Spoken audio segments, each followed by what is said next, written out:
aru, et sa alles jõudsid siia peole kohale. Millest see hilinemine siis tingitud oli? Hilinemine oli tingitud sellest, et mul on vaja täna ühendada meeldiv kasulikuga ja ma pean jõudma ka esinema. Et ma tulin heliproovist, nüüd ma saan olla kuskil tund aega siin ja siis ma lähen tagasi lavale, nii et ma kahjuks show lõppu ei saagi koha peal näha. Aga mis on mõne kriitiku poolt öeldu, mis on sulle täitsa hinge läinud ja meelde jäänud ikka pikkadeks aastateks veel? Mul on olnud õnne olla selline natuke kriitikute musirull ka, et mulle nad, sa mõtled hinge läinud heas mõttes ka see loeb, eks ole?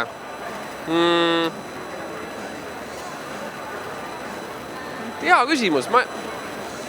Nüüd nagu ühed asjad on muusika arvustajad, kes kirjutavad plaatidest retsensioone ja artikleid ja teine on siis näiteks muusikaauhindade žürii, kes annab punkte.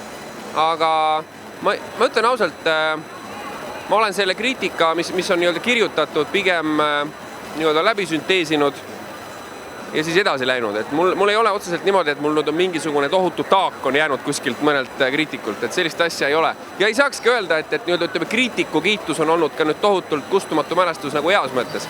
Et pigem on minu jaoks alati ikkagi fännide vastuvõtt on alati ülesem kui muusikakriitika.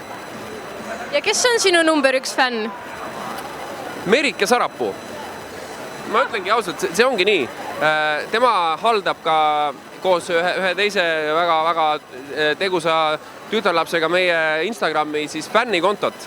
Ja ma ütlengi, et Merike Sarapuu on minu suurim fänn, sest et ta on olnud minuga juba Superstaari esimesest stuudiovoorust saadik ja ta on ise öelnud, et ta käib iga aasta umbes seal, ta on vist öelnud konkreetse arvu ka, see on umbes 50 kontserti aastas, kui ta käib.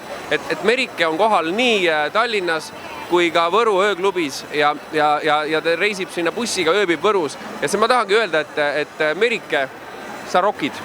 Aitäh sulle! Juhu Merikesele!